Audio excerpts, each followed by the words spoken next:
উপার্জনের চারটা পথ আছে দুনিয়াতে।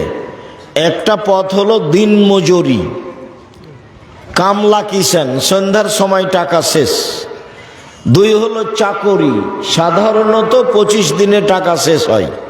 তিন হলো জমি চাষ, সমান সমান না হয় লস। চার হলো ব্যবসা। তখন রাসূল সাল্লাল্লাহু আলাইহি সাল্লাম বলছেন, পৃথিবীর মানুষ শোনো, সত্যবাদী বিশ্বস্ত ব্যবসায়ীরা নবীদের সাথে জান্নাতে থাকবে। এই কথাটা ধরে রাখেন, এই কথাটা স্পষ্ট করছে একটু পরে আবার ইনশাআল্লাহ। নবীর সাথে থাকা কাজটা খুব কঠিন। খুব ভালোভাবে মনে আছে, একজন সাহাবী রাসূলের সাথে ছিলেন। তো সন্ধ্যা রাতের দিকেই অজুর পানি আর মেশক নিয়ে এসে রাসূলের কাছে উপস্থিত। আল্লাহ রাসূল, এই নেন অজুর পানি আর মেশক নেন। তো আল্লাহ রাসূল খুশি হয়ে বলছেন, সালমা শেতা, তোমার মনে যেটা চাই সেটাই চাও, আমি তোমাকে দিয়ে দেব। চাও, কিছু চাও, আমি তোমার কাজে খুব খুশি হয়েছি। তখন সাহাবী বলছেন, আসআলুকা মুরাফাতাকা ফিল জান্নাত, আমি আপনার সাথে জান্নাতে থাকতে চাই। তখন আল্লাহ রাসূল বলছেন, আওয়া গায়রা জালেক, না না, এটা নয়, এটা নয়, অন্য কিছু চাও। তখন সাহাবী বলছেন যে হুয়া জাকা, ওটাই চাই। তখন আল্লাহ রাসূল বলছেন যে আইনি আলা নাফসিক বিকাসরাতিস সুজুদ, আমি তোমাকে সরাসরি জান্নাতে নিয়ে থাকতে পারবো না, তুমি একটু বেশি সিজদা করে তাহাজ্জুদ পড়ে আমাকে সহযোগিতা করো, যাতে করে আমি তোমাকে নিয়ে থাকতে পারি।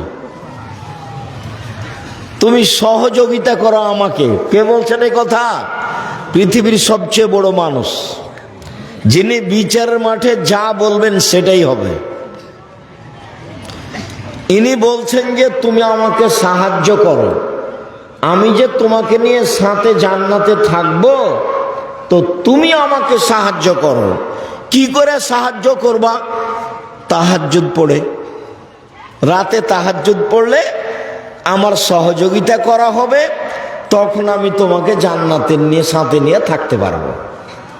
জান্নাতে রাসূলের সাথে থাকার একটা পথ। আর একটা সহজ পথ বলি, বাচ্চা, আপনারা যারা এদিক সেদিক আছেন দয়া করে এখন কাজ বন্ধ করে কিছুক্ষণ আসেন। আমি আপনাদের জন্যই আসি, আজকেও এসেছি। আর আপনাদের সাথে কিছু কথা বলবো, আপনাদের কিছু না কিছু উপকার করবই করবো ইনশাআল্লাহ। আমি বুঝতে পারছি আব্দুল যা বক্তব্য শোনার তা তো শুনেছেনই। যেহেতু আব্দুল্লাহর বক্তব্য হয়ে গেছে, তো এখন খালি আমরা যেতে বাকি আছে। ঠিক আছে, যেহেতু আব্দুর রহিমের বক্তব্য হয়ে গেছে, কাজে এখন আমরা আছি, যেটাকে বলা হয় বোনাসে আছি, আসলে নেই। তো ভালো, আমি আপনাদেরকে অনুরোধ করি ওদের জন্য দোয়া করবেন, ওদের জন্য খিদমত আল্লাহ কবুল করেন, ওদেরকে যেন আল্লাহ মানুষের বদ নজর থেকে রক্ষা করেন, ওদের রুজিতে বিদ্যায় যেন আল্লাহ বরকত দান করেন, ওদের জন্য আল্লাহ সামাজিকভাবে নিরাপত্তা দেন। আমি আপনার ছেলে মেয়ের জন্য আন্তরিকভাবে দোয়া করি, আল্লাহ যেন আপনার ছেলে মেয়েকে আপনার একটা ভালো লক্ষ্য উদ্দেশ্যে পৌঁছে দেয়। উনি সর্বশক্তিমান, উনি পারেন। ওর নাম আজিজ, পরাক্রমশালী, করলে তার কেউ বিচার করতে পারবে না। উনি যদি কাল ফেরাউনকে ক্ষমা করে দেন, তো কেউ বলতে পারবে না হ্যাঁ ফেরাউনের ক্ষমা হবে, কেমনে ক্ষমা হয় দেখছি, এরকম কথা কেউ বলতে পারবে না। উনি সর্বশক্তিমান।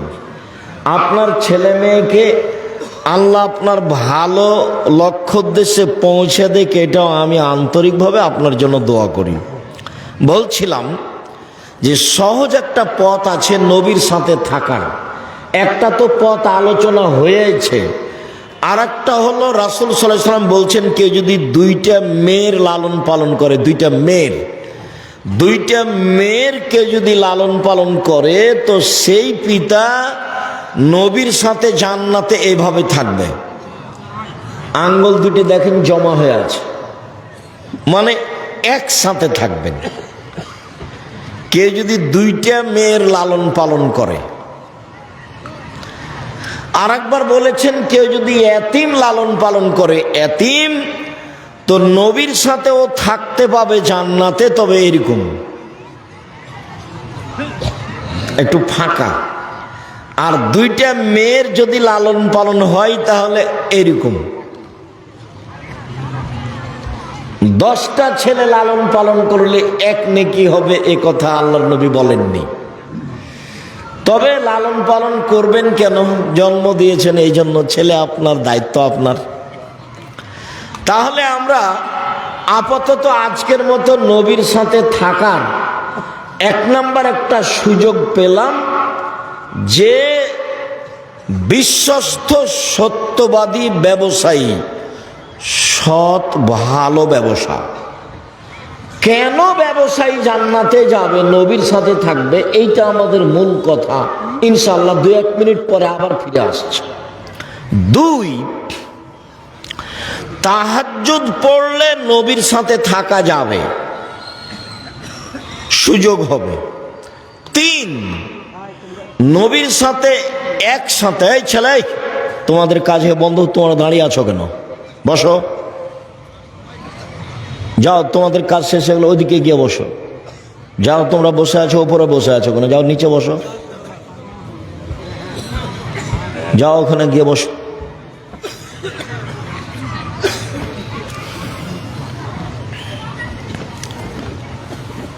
দুইটা মেয়ে লালন পালন করলে জান্নাতে নবীর সাথে এইভাবে থাকা যাবে। তাহলে 3, 4 হলো এতিম লালন পালন করলে নবীর সাথে জান্নাতে এইভাবে থাকা যাবে।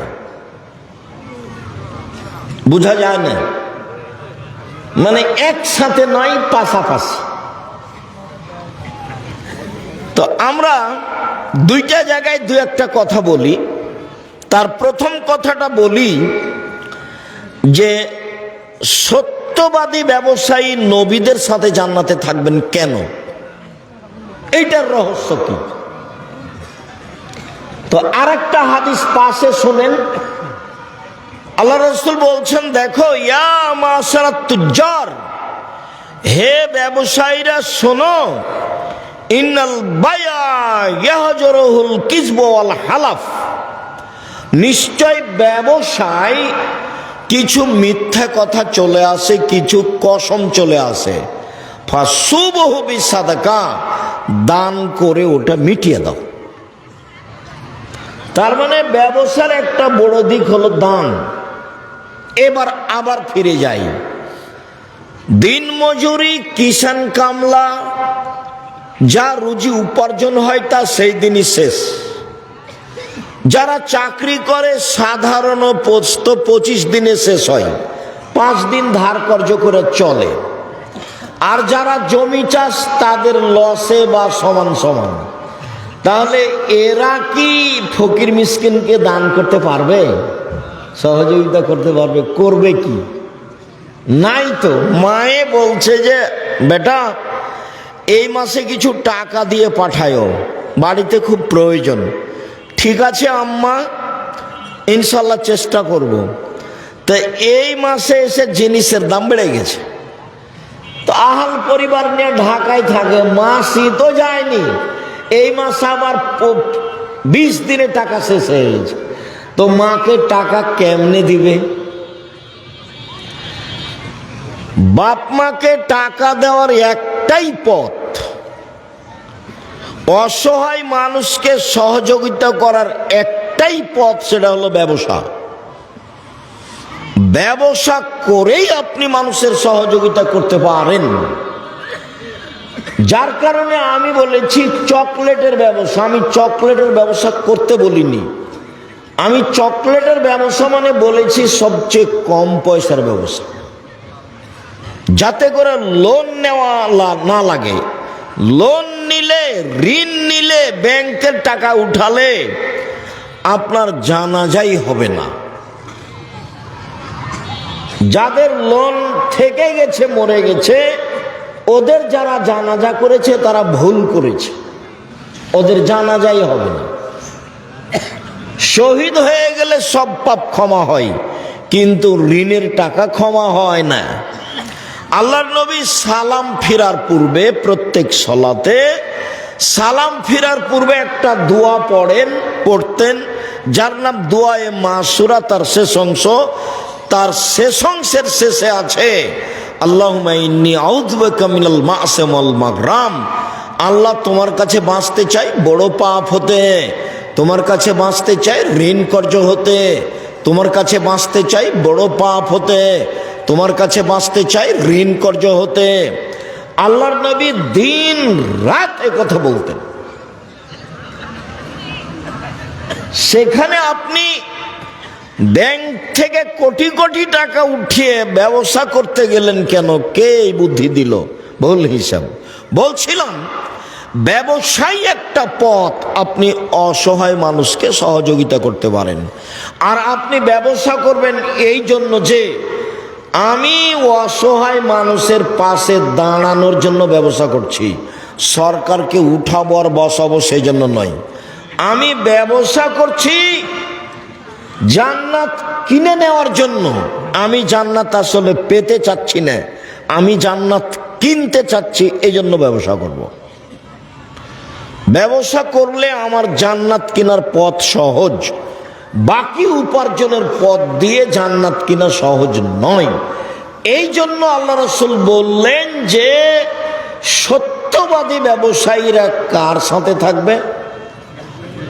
নবীদের সাথে থাকবে। তখন আবার বহু বচন, নবীগণের সাথে থাকবেন, শহীদদের সাথে থাকবেন, সিদ্দিক সত্যবাদীদের সাথে থাকবেন। তিনটা শব্দ একসাথে বলেছেন। এক, সত্যবাদী ব্যবসায়ীরা নবীগণের সাথে থাকবেন। দুই, শহীদদের সাথে থাকবেন। তিন, সত্যবাদীদের সাথে থাকবেন, যারা সিদ্দিক তাদের সাথে থাকবেন। ব্যবসা করলেই আপনি অসহায় মানুষের সহযোগিতা করতে পারবেন। ভারত, বাংলাদেশ, পাকিস্তানে ইসলামকে টিকিয়ে রাখার একটাই মাধ্যম হচ্ছে এই কওমি বেসরকারি মাদ্রাসা, যেখানে ছাত্র শিক্ষকের দুনিয়াবি কোনো লক্ষ্য নেই। আমি নিজে বলছি, আমি আব্দুর রাজ্জাক বিন ইউসুফ, আমি 1976 সালে মাদ্রাসায় পড়তে গেছি। এ আমার পড়ার সূচনা। 88 আগস্টের 20 তারিখ রোজ বুধবার বিকাল 3টে থেকে আমি শিক্ষক। 88 আগস্টের 20 তারিখ রোজ বুধবার বিকাল 3টে থেকে আমি শিক্ষক। ওই থেকে ওই পর্যন্ত কওমি মাদ্রাসায় পড়েছি। তখন আমারও লক্ষ্য ছিল না, আমার বাপ মায়েরও লক্ষ্য ছিল না যে বেশি পয়সা ইনকাম করতে হবে, বড় একটা ডাক্তার বা বড় একটা ইঞ্জিনিয়ার হতে হবে। আর সেই দিন থেকে না আজ অবধি আমার মাথায় কোনোদিন জাগেনি যে এরকম কিছু হয়ে পয়সা ইনকাম করতে হবে। বুঝাতে চাচ্ছি যে বেসরকারি কওমি মাদ্রাসার ছাত্র শিক্ষকেরা একমাত্র আল্লাহকে সন্তুষ্ট করার জন্য, পরকালের আশায় মানুষকে পরকালমুখী করার জন্য শিক্ষা অর্জন করেও করায়। অতএব এইসব প্রতিষ্ঠানের দান আপনার ওইরূপ কাজ দিবে। পতিতালয়ের মহিলা যদি কুকুরকে পানি পান করিয়ে জান্নাতে যেতে পারে, পতিতালয়ের মহিলা যদি কুকুরকে পানি পান করিয়ে জান্নাতে যেতে পারে, তো আপনি আটমল সালাফিয়া মাদ্রাসায়, যেটা শিরক মুক্ত প্রতিষ্ঠান, যেটা বিদাত মুক্ত প্রতিষ্ঠান, যেটা দল মুক্ত প্রতিষ্ঠান, যেটা সংগঠন মুক্ত প্রতিষ্ঠান, যেটা হিংসা মুক্ত প্রতিষ্ঠান, ভিতরে কেউ একটু কিছু করলে আমার জানা নাই। তো যেহেতু এখন জামিয়া সালাফিয়ার সাথে সম্পৃক্ত, জামিয়া সালাফিয়া বাংলাদেশের সর্ববৃহৎ প্রতিষ্ঠান, সবচেয়ে বড় প্রতিষ্ঠান, আয়তনে, শিক্ষক সংখ্যায়, ছাত্র সংখ্যায় শিক্ষক গুণে, ছাত্র গুণে, যেই প্রতিষ্ঠানে শিরক নেই, বিদআত নেই, দল নেই, সংগঠন নেই, আপনার হিংসা নেই, হিংসা মুক্ত প্রতিষ্ঠান জামিয়া সালাফিয়া, দল মুক্ত প্রতিষ্ঠান জামিয়া সালাফিয়া, সংগঠন মুক্ত প্রতিষ্ঠান জামিয়া সালাফিয়া, শিরক মুক্ত প্রতিষ্ঠান জামিয়া সালাফিয়া, বিদআত মুক্ত প্রতিষ্ঠান জামিয়া সালাফিয়া, তার অন্তর্গত তার অধীনস্থ প্রতিষ্ঠান আটমুল সালাফিয়া মাদ্রাসা।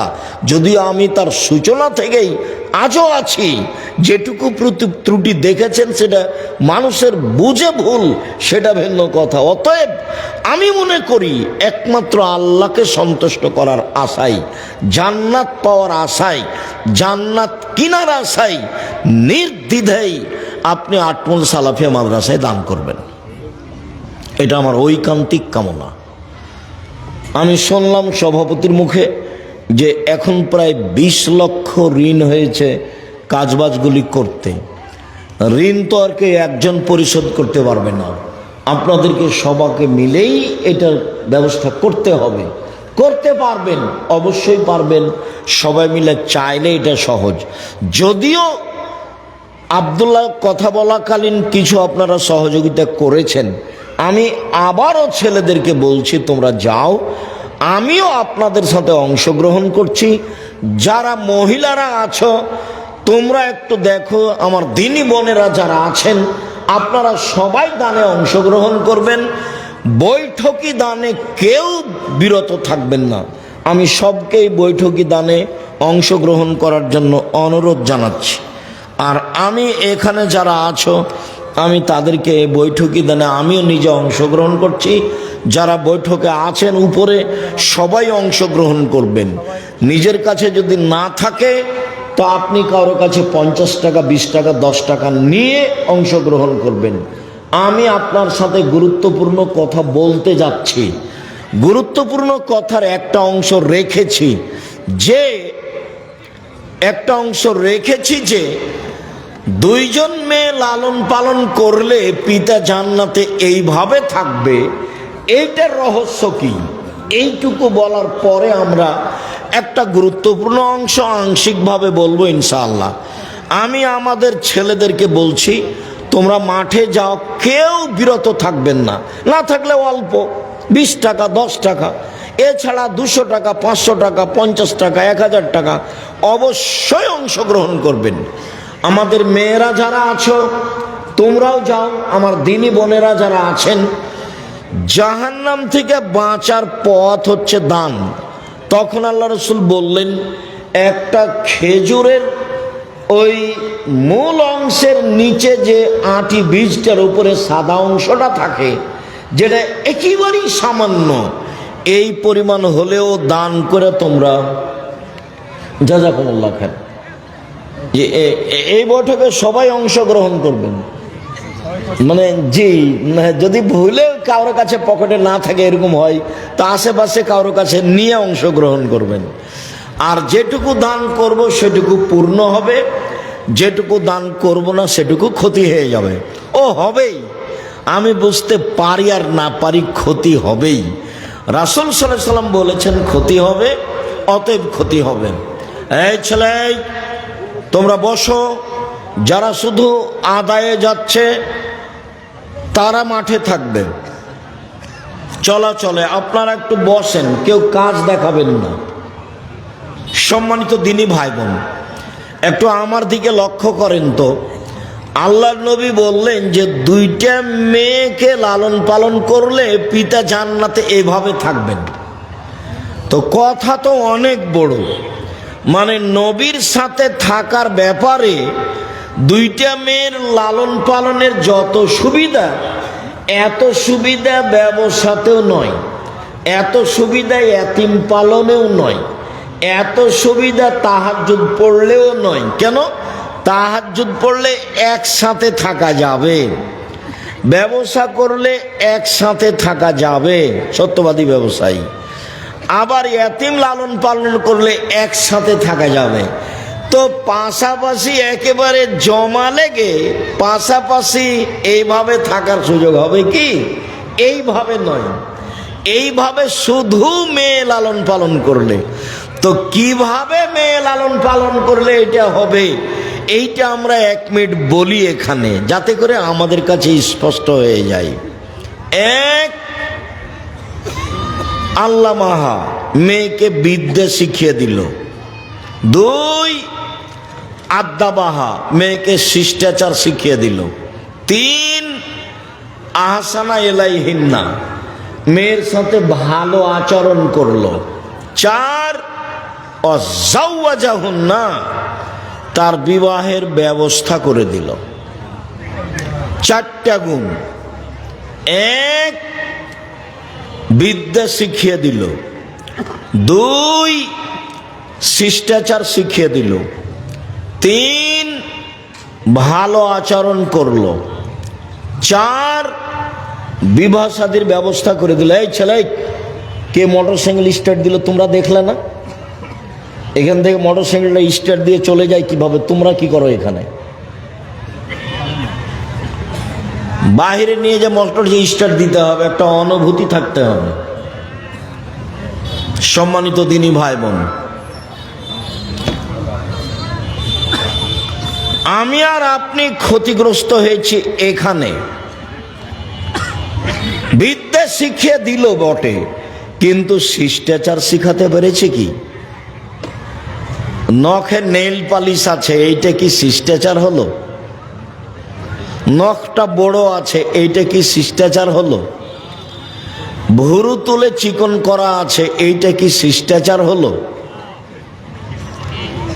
দাঁত ছিলে সমান করা আছে, ফাঁকা ফাঁকা করা আছে, এইটা কি শিষ্টাচার হলো? পরচুলা দিয়ে খোপা বড় করা আছে, এইটা কি শিষ্টাচার হলো? শিষ্টাচার তো এটা ইহুদি খ্রিস্টানের। তাহলে পিতা শিষ্টাচার শিখালো কি, যার কারণে রাসূলের সাথে জান্নাতে এভাবে থাকা যাবে? সম্মানিত দিনী ভাই বোন, বলছিলাম আজকের সংক্ষিপ্ত কথা, সুদ পাপের জগতে যেসব পাপের সরাসরি জাহান্নাম ঘোষণা হয়েছে, তার একটি বড় পাপ হচ্ছে সুদ। রাসূল সাল্লাল্লাহু আলাইহি সাল্লাম বলেন, 7 শ্রেণীর মানুষ জাহান্নামে যাবে। 1, শিরক করে যে। 2, মানুষকে হত্যা করে যে। 3, সুদ খায় যে।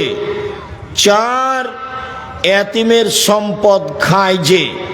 5, বাপ মাকে মানে না যে। 6, মিথ্যা সাক্ষী দেয় যে। 7, সন্তানকে হত্যা করে খাদ্যের ভয়ে যে। এরা সবাই জাহান্নামে যাবে। যাদের জাহান্নামের কথা আল্লাহ রাসূল হুবাহু সরাসরি উল্লেখ করেছেন।